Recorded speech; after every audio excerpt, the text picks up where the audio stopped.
Welcome to the Paradise Paradox. This is Aaron Battle.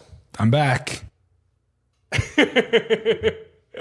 Welcome back. My name is Kurt Robinson, and what are we talking about today, Aaron?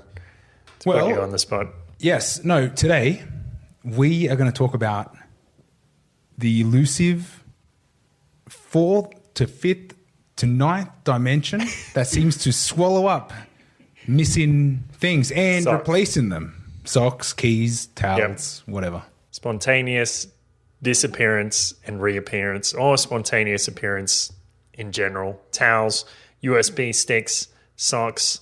Who knows what might go missing and pop up behind your washing machine 3 months later.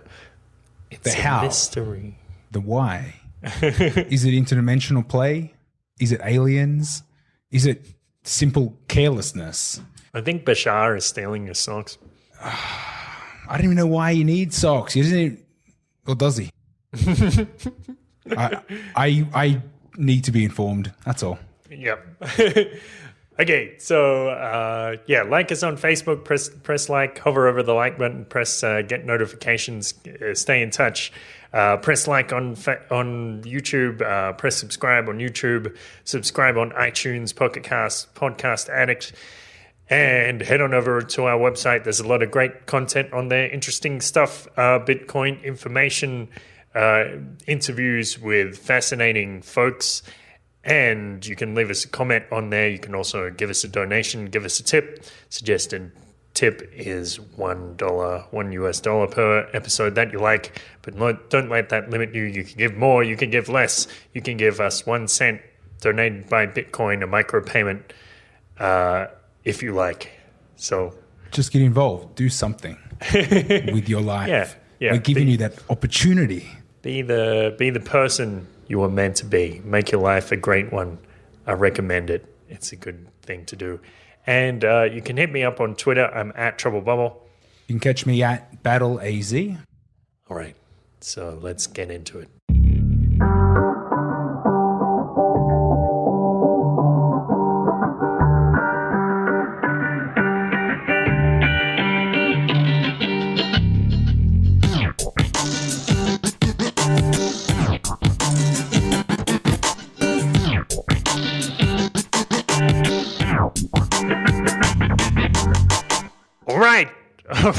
All right.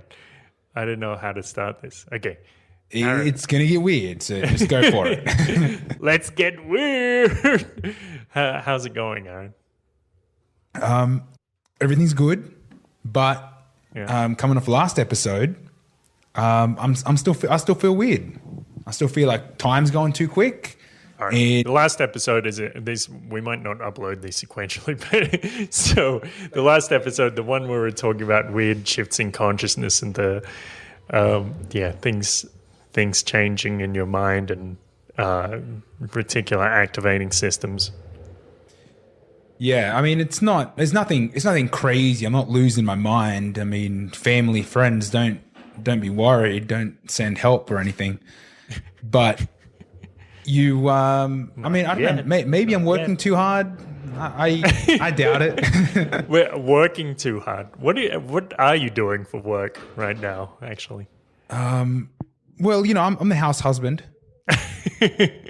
There's no kids, by the way. So I have Wally to look after. Right. Okay. I got to make sure that the food's in the supply chain, and I pick up laundry sometimes.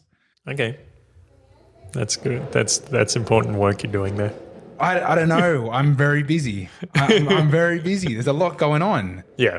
Well, you are working on a thesis, so that shouldn't be downplayed. That's serious work. That's my local struggle, because it's big, and it just there's no edge to the research, and you want to do it right. It's a topic I'm interested in.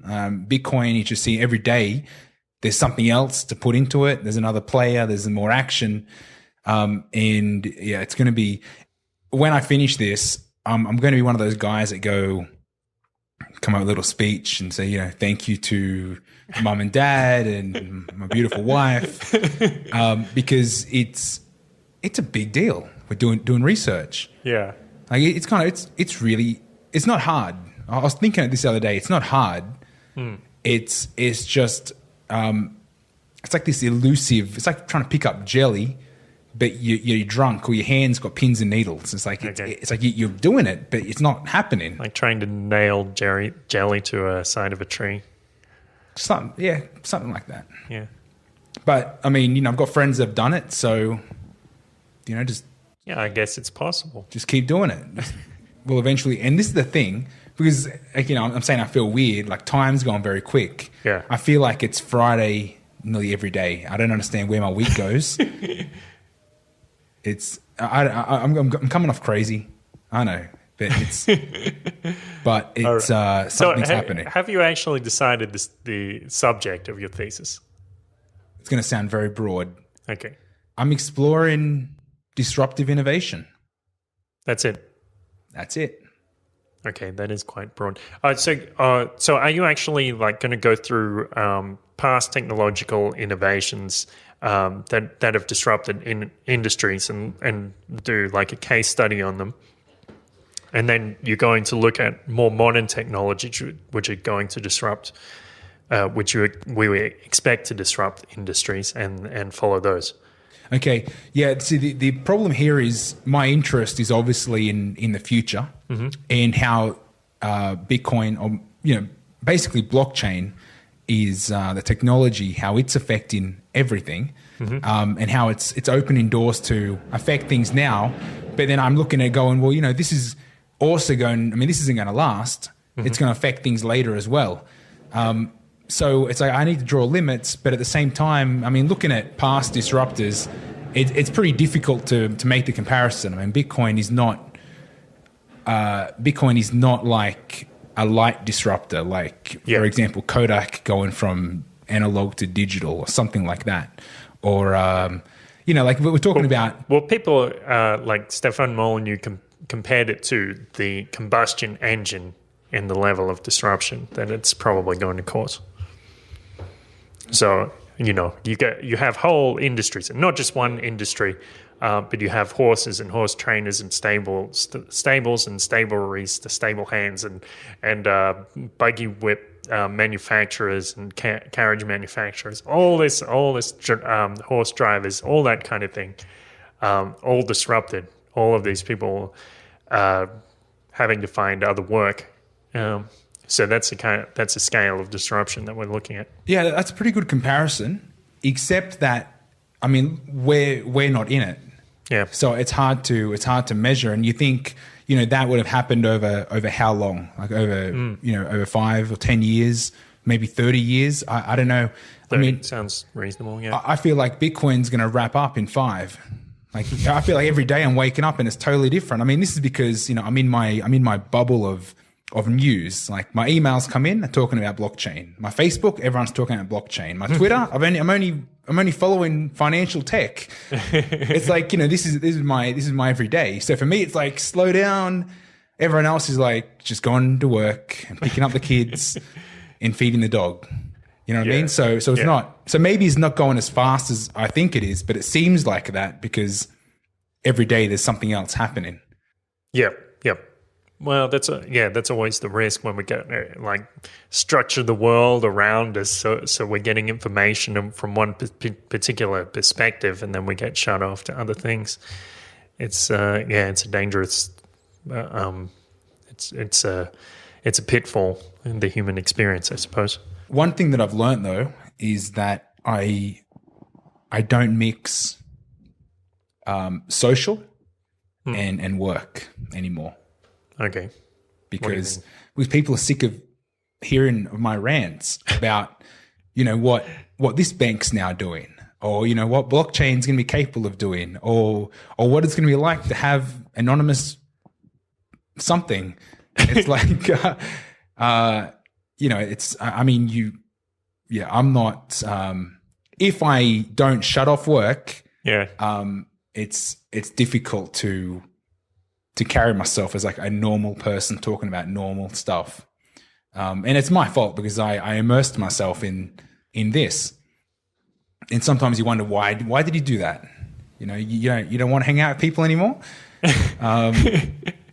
Not regular people. Yeah. No, it's like that bubble of internet activity. You know, you create your own personal feeds, and then you build yourself a little shelter where, you know, you're only getting bombarded by what you've designed for yourself as like an interest. And then you know, then all of a sudden other things come in, like I'm going to tell you, I've unsubscribed to almost all my friends. I don't think I follow anyone that I actually know. Okay. I mean, that's how bad it's got. That doesn't sound that bad. That kind of makes sense, actually. I probably should do that more often. Like, if people are sharing stupid things, I can just, I mean, put them under the carpet. Occasionally on Twitter, I would follow, like, you know, mainstream media or some kind of semi-mainstream media, like a focused alternative media, not like, you know, like not like your number 1 or 2 TV channels, like news, not MSNBC or something. No, it was something like, you know, kind of like news, like an entertainment news, just to create a little bit of like normal reality, just to see, you know, how Justin Bieber's going and Nicki Minaj, what her latest song is, you know, normal stuff. And then it lasts a week maybe, and I have to remove it. It's just like, why? It's like it's slowing me down. I'm trying to process what's happening in the world, and I just don't care. Yeah. So what's the lesson there? Ignore everything that you don't want to deal with. Well, okay, this is going to sound really bad, but I know some people are going to laugh, so I have to say it. Okay. I think that's why I got married. Okay, how do you mean? Well, it's like, okay, now I can focus 100% on my life, and I'm outsourcing maybe 30% to Joanna's interests, which might include, you know, popular culture, music, that type of stuff that I'm like, you know what, I have my music. I know what I like. I've already locked in my choices. So now if I want to have something new, Joanna's always bringing stuff to the table. And it's like, you know, I don't need to worry about that. Right. So all the stuff can just filter through her, and you don't have to go looking for it. Exactly. I can trust her opinion and her view. She's like my periscope out there, checking out what's happening in the world, and she tells me what's the goings. Yep. And I'm just in my cave doing my thing. Nice. Okay, that's a little handy life hack. If you want someone to look for music for you, involve yourself in a lifetime commitment. What's been popular this week is Janis Joplin. All right. Yeah. Cool. Yeah. So I mean, you know, I trust her view. Okay. Janis Joplin is hot right now. Or just in your house? In my house. Okay. Okay. All right. That's cool. All right. Yeah. So what I actually wanted to talk about, aside from your very important matters there, this is, I was reading this creepy thread on Reddit. So apparently these come up like every month. And the question was, on Ask Reddit, what was the scariest, creepiest thing that ever happened to you? And one of these stories started like sparking my imagination, and I started thinking, there's got to be a good short story or maybe a novel to be made out of these just couple of comments. There's some kind of little drop of sand that could be transformed into a pearl. I'll read out this story. So yeah, what's the scariest thing that's happened to you? Is that someone? Why did someone just walk past the window? They want to check if you've got any weed growing in your front garden. Okay. That's my place. All right. Okay. So Mincy's mum writes, I work 12-hour shifts, so I leave early and get home later than my 9 to 5 boyfriend. One day after I got home from work, he laughs as he asks me why I had left a folded towel at the bottom of the staircase inside our split-entry home. I had no idea what he was talking about, as I didn't see anything before I left for work about an hour before he woke up. He said the towel was placed on the floor, perfectly parallel to the step, with one single fold lengthwise. All corners matched evenly. Weird. I didn't do laundry. He didn't do laundry. I had no explanation for how the towel got there. I asked for a demonstration of how the towel was placed. And when he grabbed the towel to show me, my heart sank. That was not our towel. My boyfriend has never bought a towel in his life, and I know that was not a towel I had used, washed, or packed away, ever. When I told him that wasn't our towel, he became equally terrified. Our initial reaction was home invasion, but who invades a home just to neatly place towels on the floor? It freaked us out so badly that we called the police, not to report something stolen, but something given. We spent about 2 hours literally locked inside our bedroom, waiting for police to arrive and investigate. Sometime during our waiting, we realized how ridiculous the whole thing was. We unlocked the bedroom door, searched our house for any other abnormalities, and called the police back to tell them not to bother. We laugh at it now with a tinge of embarrassment, but still have no explanation where the mysterious towel came from. As silly and random as it sounds now, we were truly terrified during those 2 hours locked away in our bedroom. So, it's a kind of fun story, and it's kind of unusual, their reaction to it. But it kind of makes sense because you're like, well, where did this come from? We don't know where it came from. So, the reasonable explanation would be there's someone else in our home. And people, in this type of story, people often make comments saying, you've probably got a squatter living in the roof. Oh, yeah. I'm just reading the comments here. Mm-hmm. But I wonder if that towel made it into their cycle of towels. They keep it? I don't know. It doesn't say. And this thread is closed now, so I can't actually ask. Did you keep the mysterious towel of mystery? Yeah. So then there's this comment about another similar case. This guy says, AO_88 says, I have an extremely similar story, but it was a USB that was left on my desk in my room. That was an odd call to the police. Someone asked, was anything on it?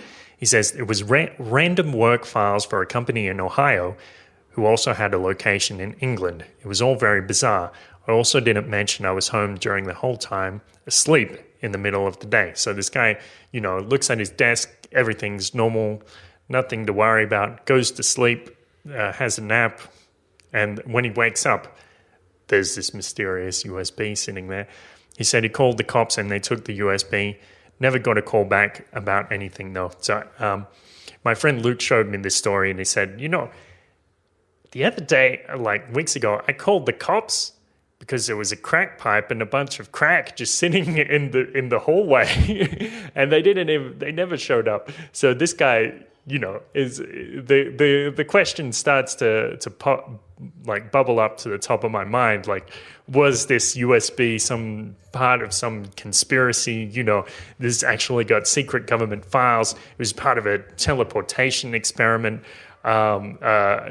People, maybe some government agency sneaking into people's houses and plant seemingly innocuous objects just to see their reactions in some freaky experiment. It's so subtle, it might work. Because I think these are kind of the pranks that aren't really pranks. Friends do them by accident, and then they play along with it. I mean, because you wouldn't do the prank and then wait and go, hey, you find a weird USB? It's like, it's not funny. It's not even scary, you would think. But I mean, it seems to be weird in some people out. Well, it is. It's pretty weird. I mean, you find someone else's possession just sitting there in your home with these files from a company you've never heard of. he doesn't actually say where he's from. I think from the way he's phrased it, he's probably in England. And so the company at least had some proximity to him. But still, highly weird. So after that, I started thinking, and I thought back about a couple of experiences which I've had. So about, say, 15 years ago, I was about maybe 15, 16 years old, and I'm walking down the street in my hometown, in my home suburb, with my friend Dave, and so he's on the curbside, he's on the roadside. It's like the middle of the day, like 1 p.m. or something, and there's cars going back and forth. This is the main road, and as we're walking along, Dave reaches up like to scratch his shoulder or something. But as he brings his hand back down, there's an egg in it, and it drops to the ground because he's not expecting an egg to spontaneously generate in his hand. And it smashes on the pavement, and we say, what the hell just happened there? So my best explanation for that is that, someone was driving around and they thought it would be a fun prank to try and egg us. But as it happened, Dave's hand and his shoulder were in exactly the right place to cradle the egg gently so it didn't smash immediately on impact. And then it dropped to the ground. But it's highly improbable that would happen. Because for one thing, the cars are going like 50 kilometers an hour, 40, 50, maybe 60 kilometers an hour. So the egg would have significant velocity. So it's quite improbable, but that seems to be the only likely explanation. Unless Dave was for some reason playing a prank on me and decided that he's going to steal an egg and pick it up and then pretend that it appeared out of nowhere. I guess that's probably about equally likely. Dave's a prank kind of guy? No. Well, yeah, I've known him to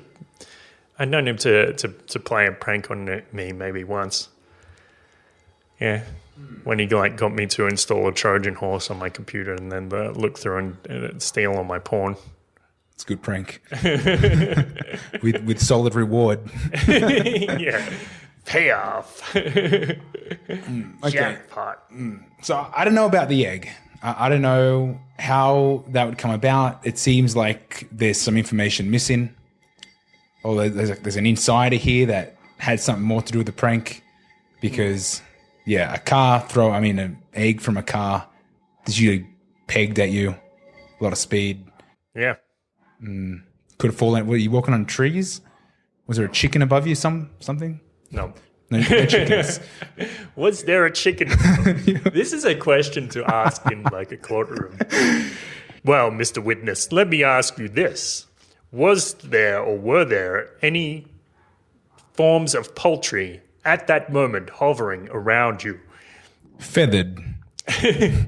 Large feathered birds which may produce egg matter. Then there was another case, which this I guess isn't quite as weird. But what happened was, back in the days when people still wore wristwatches. I was like 15. I was probably 17 years old, and I woke up at about 7 a.m. For my alarm going off on my wristwatch. And so I reached over for my wristwatch and looked at it, turned off the alarm, and without knowing why, I placed it very carefully across my forehead, and then I lay back down and I went back to sleep for another 20 minutes. But when I woke up, the wristwatch was nowhere to be found, and I looked through my sheets, nothing. I'm like, what? What is going on here? So, are you sure it was real, or is it part of a dream? No, it's definitely real because I lost my wristwatch for a couple of days after that. So, yeah. So then a few days later, maybe even a week later, it could have been. I didn't document it, but I wake up and I notice there's something. So I'm in my bed, obviously. I wake up around 7 a.m. and I notice there's something unusual in my lower back, like directly under my tailbone, is my wristwatch. So it like got lost in the sheets. I mean, that's the normal explanation. Got lost in the sheets and then, come back out again. And for some reason, I wasn't able to find it. My sheets are some kind of labyrinth. But, I like to think about what are the alternative explanations, the crazy explanations. Like, where do I begin? You tell me what you've got first, because I don't want to taint it. Okay. No, I'm just, okay. I've known you for a little while. You appear to be a normal kind of guy. You've got the limbs of a human being. You've got a face and all. Just before I go down this crazy path, yeah. How good did you check your bed? Did you lift your mattress or sheets off? No, because I had to go get ready for school. But I don't remember. This is a long time ago. I probably checked it later when I got home quite thoroughly. So I don't know if I tore sheets off, but I probably took off the doona, took off the sheet and the top sheet and had a look. Okay. Well, see, I think that certain, if we go right back, certain people are drawn to different things, different interests that attract them from a young age. I know, personally, I was absolutely just crazed by aliens and conspiracy theories and sci-fi in general from the beginning, from as early as I was watching TV. I would just want to watch that kind of stuff. Okay, it just seemed cool. Just got, shot straight out of the womb, out of your mother's private parts, and jumped up, and you're like, Roswell was done by the U.S. government. Pretty much. Yeah. Okay. Yeah. And then it was fascinating. I mean, I'm a kid. I don't know anything, and I'd be the weird guy going to school. A whole 10 years old. Asking. Also hanging out with weird friends, going, what do you know about aliens? Just shit like that. Normal playground conversation when you're 8 years old. Yeah. And it kind of felt naughty to talk about it. It's like, don't let the teacher know we're talking about aliens. They'll think we're weird or something. Yeah. But I think there's a reason for that. I think maybe that there's kind of because I used to dream a lot about aliens too. Right.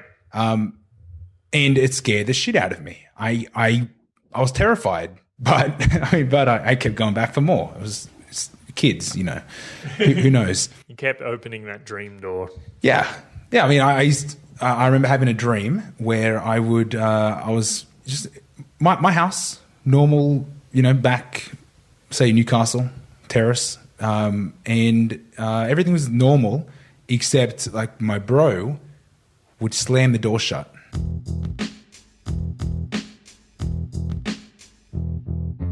Press like on YouTube, press like on Facebook, subscribe on YouTube, iTunes, and Pocket Casts. Follow us on Twitter at BattleAZ, at Trouble Bubble, and show your support at donate.theparadiseparadox.com.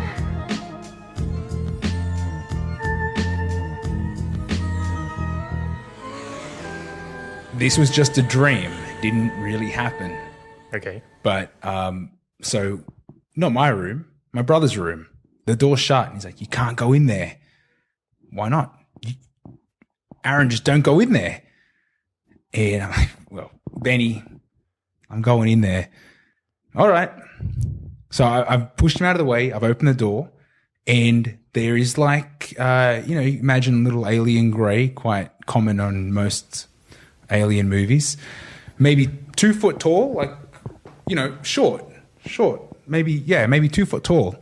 And I'm terrified. I'm looking at this thing running around like this crazy cat in the room, but it's an alien. And it occurred to me, I need to kill this thing. So I'm running around the room trying to stomp it or kick it, but not because I want to kill it, but because I'm terrified. And it's like, that's what I do. I'm reacting. Yep. Anyway, this dream has stuck with me. Like, it's quite vivid. All right. So I think, you said this watch situation or something happened to you, ages ago. Yeah. But I think these things happen for a reason. It's like there's more to it. I think it's like, I don't want to say interdimensional play here. Yeah. That like, because I mean, I do believe every day you wake up and you're like, new game, new life, start over. And then you got these, I was telling you earlier, you got these gifts that the version of you yesterday set up. So then I started to think. Okay, so you're saying every day you wake up as a completely new person. You don't like your consciousness is entirely refreshed, but the thing is, you have all the memories of the person who left you in control yesterday. Yeah, the closest version of you, which was you yesterday. Yep. Like, you are you're God mode. You're the one. I don't know. I'm just saying. The morphic field plugs you back in where you left off. Like, yep. Put the Sega control away. You turn it on again. You're still playing. You're Sonic again. Left the cartridge in. That's cool. So now I didn't think Sonic had a save memory state. No, he didn't. He didn't. It's like you turn the TV screen off, but the console's still running. Oh, okay. Something like that. Good analogy. So I'm thinking, this watch forehead, it's gone missing. You found it in your back. Maybe that's got something to do with something else. Like, did it even happen? Yeah. Well, that's another question. Did it? Maybe it was so long ago. I could say, well, maybe it was just a dream. Who knows? Yeah. But let's say it was real. Yep. Because everything's real. Then I don't know. What do you make of it? Like, where do you think the watch disappeared to? You just lost it in your sheets, or well, this is the theory that I was entertaining at the time. Like, so the first thing that's weird about this is the fact that I'm putting this watch on my head anyway, without having any logical, rational reason of doing that. I mean, that's probably the weirdest part of the story. Just the activity. Yeah, just straight, what am I, it's time to wake up. Oh, I'll just put my wristwatch on my forehead and go back to sleep. Who are you, Father Time?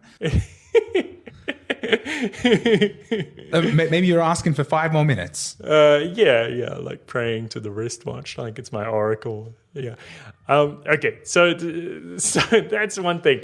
Another thing is, my theory was, so I'm actually putting the wristwatch onto my third eye, placing it on my one of the uppermost chakras on my body, on my spirit, and I don't know if you experience this. You probably like if you place something on your forehead, it does actually have this weird feeling to it. Do you know what I mean? Like it's a little magnetism, similar to when you rotate your hands together, you start to feel like this kind of attraction between them.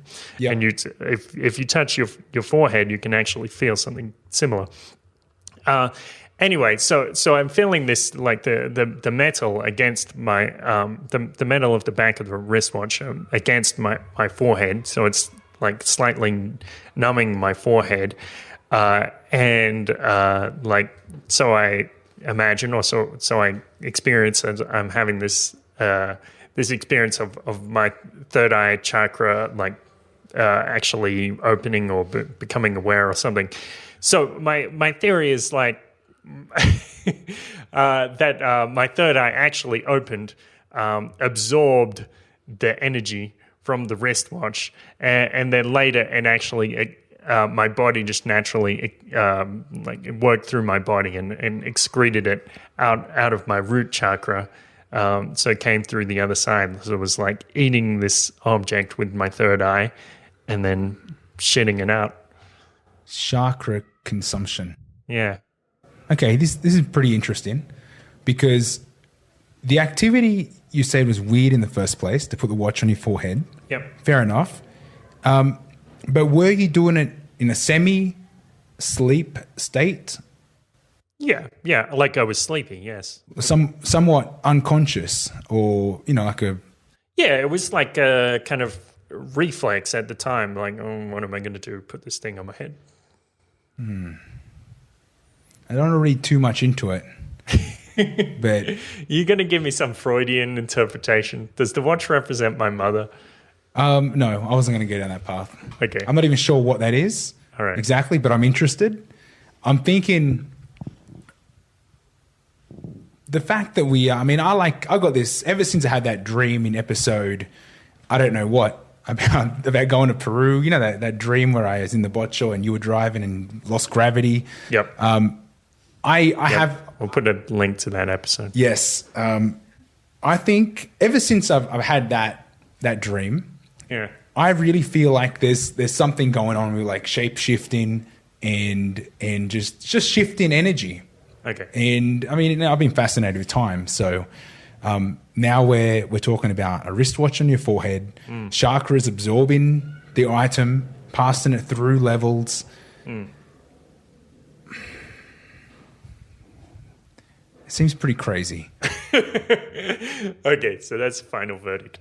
All right. So So I think that if you're able to shift your thoughts, you're able to shift time, you're doing things unconsciously, then who's to say that you didn't just dematerialize an item in your vicinity and then have it reappear for no particular reason to a conscious, rational thinking person, but to the unconscious dream state Kurt that did it in the first place, maybe there was quite a good reason. Maybe you saved the seemed world. like it because looking back, it was like I did it with a sense of purpose. Like, yeah, I'm going to do Exactly. I mean, I don't think anything happens for no reason. Like coincidences are just a misunderstanding of events that don't seem to be connected. Yeah. But everything is connected to everything somehow. Yeah, yeah. Just depends on whether you want to see it or not, or make something of that. So I don't know. Did you make something of this? No, I mean, there was no deeper meaning. I didn't make any life decisions based on this odd experience. Not yet. All right. Well, now it's come back into my consciousness after forgetting about it for many years. Maybe it's going to, maybe I'll start a new trend and start putting, buy some kind of third eye watch that I can put on my head, and if I want to check the time, I have to pull down the elastic. And You don't wear a watch. No. Was that the last watch you ever wore? No, I don't think so, because it was like a Casio one, and later I would have got an analog one. Something interesting I heard Graham Hancock mention in an episode, a podcast with Joe Rogan, was that he does not like to bind his body to time. So he carries a pocket watch. I don't understand. How does that separate his body from time? A chain. Okay, so because he has a chain, he has these several links of separation between him and time. Yeah, Joe Rogan didn't ask him exactly, what is your thought or why, other than I don't like being bound to time. And I thought that is the coolest shit I've ever heard. Yeah, well, the guy's a writer, and he probably works on his own deadline to some extent. So it's easy for some people, but maybe there's something to that could apply to the rest of us as well. Yep. Yeah. Yeah, because time is really an illusion. Time is on our side. Yeah. So I posted this question on Reddit to ask them. Have you ever had the experience of an object disappearing or appearing with no explanation? Unfortunately, I didn't get many responses in regards to spontaneous appearance, but there were quite a few in regards to spontaneous disappearance and spontaneous. There was one or two in spontaneous reappearance. So, like this guy gives an example where he shoots a Nerf gun, the suction cup comes out, it lands in a hanging plant. He sees it go into the plant, but when he looks through the plant, there's nothing there. Later, when the house was remodeled, nowhere to be seen. Then Keking Pepe says that every single fucking month a sock goes missing. After a year, they reappear without an apparent reason, and I find myself contemplating the meaning of life whenever that happens. We've all seen that. So yeah, socks are like the classic case of this type of thing, I suppose. Though it always seems like, well, you can, there's a million ways to rationalize it, but on the other hand, I mean, it seems very difficult if you think about it, because you're like, well, hang on. I mean, if I look in the washing machine, and this, like, I take all the socks out, and there's nothing left in there, but there's a sock missing. I put it in there.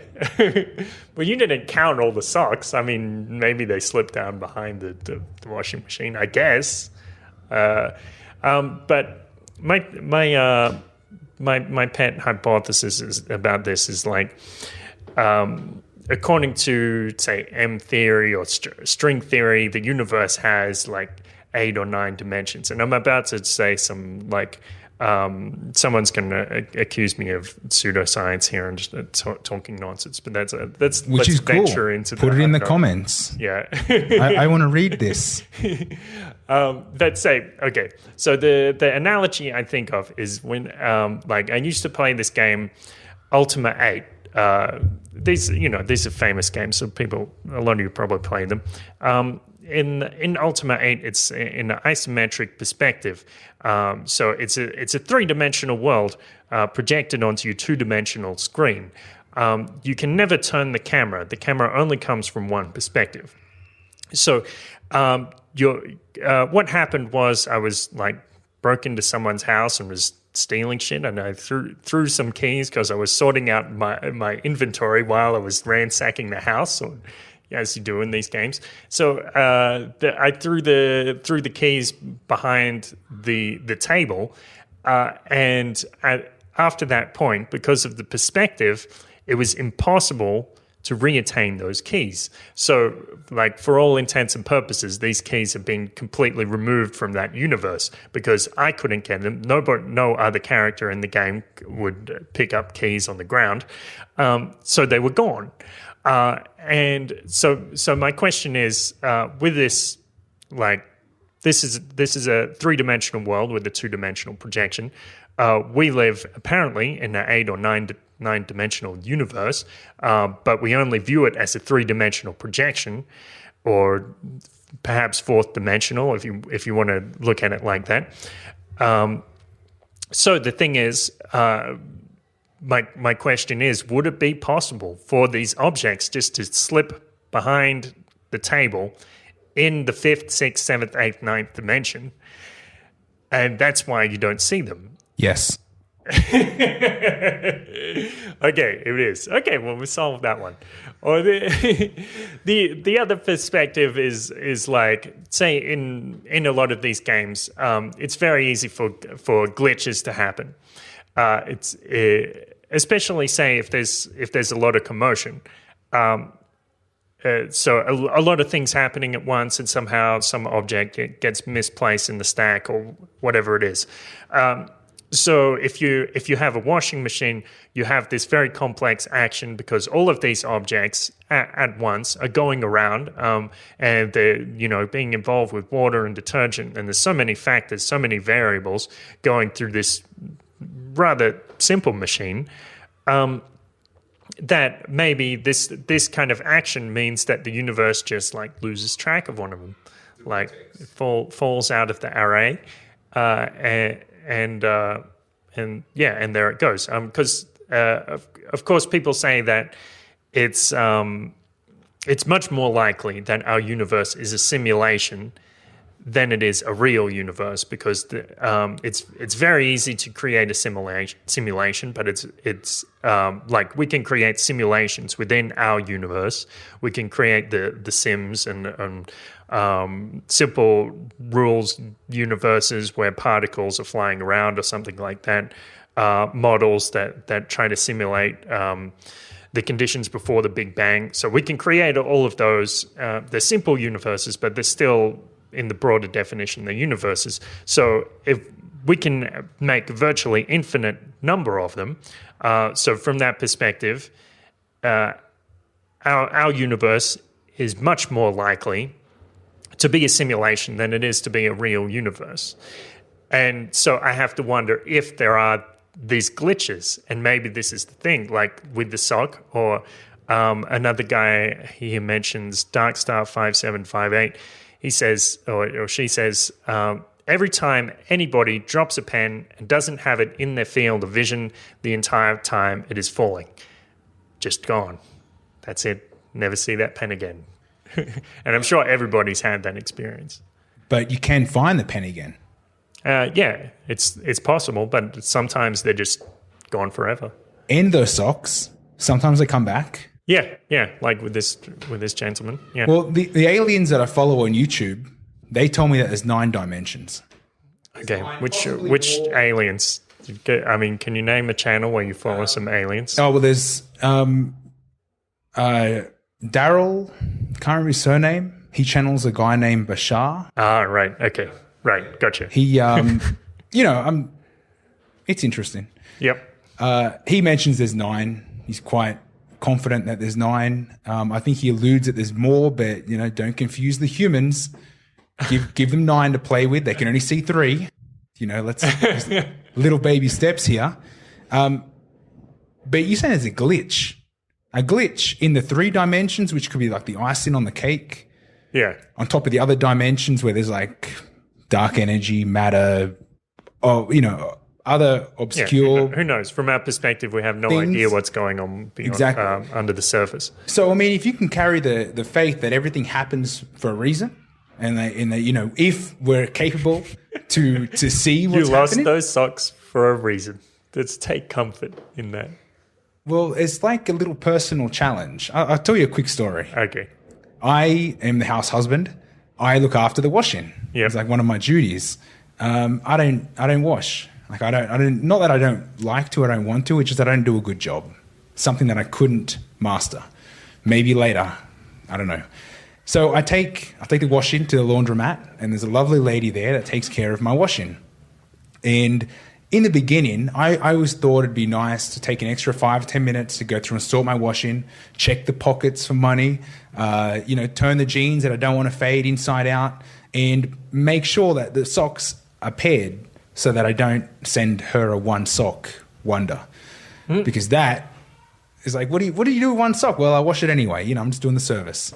So this was like maybe 6 months of my training that I would check. I'll check the washing before I sent it. Now I don't care. Now it's like, you know what? Sock, no sock. You're a pair. You're not a pair. All socks are going in. And I had one sock that I lost for months. My favorite socks, nice. Like the cushion comfort. They're like double the price, but they're worth it. I got maybe 3 pairs, and I got to the point that I didn't care if I put the grey ones with the red ones. It was only the end. It's like inside the shoe. No one can tell. The part's sticking out. It's black. So it doesn't matter if you mix them up. But I like having the red ones with the grey. I like them in order. Yep. Now it's like whatever. You know what I mean? If they're equal softness, they're a pair. I lost these constantly. And then I got to the point that I didn't care. If you have a pair or not, I'm putting it in. And sometimes they came back together. Same color. And I said, what's going on here? They came back paired when you sent them off unpaired. Yeah. Okay. Actually folded into a pair. Well, it appears this way because, you do washing every week. Yeah. So, I got to the point that I can't check anymore. And I've got my socks. Because at first there was a black sock with a red tip that was dirty and it never had the pair. So I put it to the side. hoping that the pair would turn up so I could wash in the second round. Of course. And then I got to the point where the greys and the reds were getting mixed together. So I was like, you know what? Wash them all. And now I don't even check socks. Now it's like socks and underwear, straight in. Don't even check. Okay. So what's the moral of the story here? You need to let go of the how. Don't need to worry about how they get missing or how they come back. Just appreciate that we have socks in the first place. And your life will be so much better. It's just don't worry about it anymore. All right. Yeah, I think that's true. Otherwise, you end up doing podcasts talking about why you got socks missing. Yeah, nobody could see your socks on this podcast anyway. Yeah. So that's a true story. that happened to me. Holy shit. No, well, see, of course, it's like this is too much. You know, I'm now friends with the laundry lady. Yeah. And she says, oh yeah, you know, socks come in all the time. We find socks all the time. Yeah. They've got a basket of socks. My socks are nice. So, you know, when she finds that socks are missing, she pairs them up. You know, she didn't say she paired my socks up because then that would let me think that, you know, she's missing my socks or she lost my socks. But she said that they do a sock search and check, part of the service. So... Okay, so you know, if we wanted to find out more about this phenomenon, maybe what we would do is conduct some kind of survey at laundromats of the staff there and find out how, you know, what is the deal with socks disappearing and reappearing. She told me there was only 3 in the basket of socks, but I reckon that basket is big. That's a big sock basket. Yeah. Well, I mean, here's the thing no, never mind. It's an irrelevant tangent. Anyway, so there is one. This comment is kind of cool as well. It's something to leave in your mind.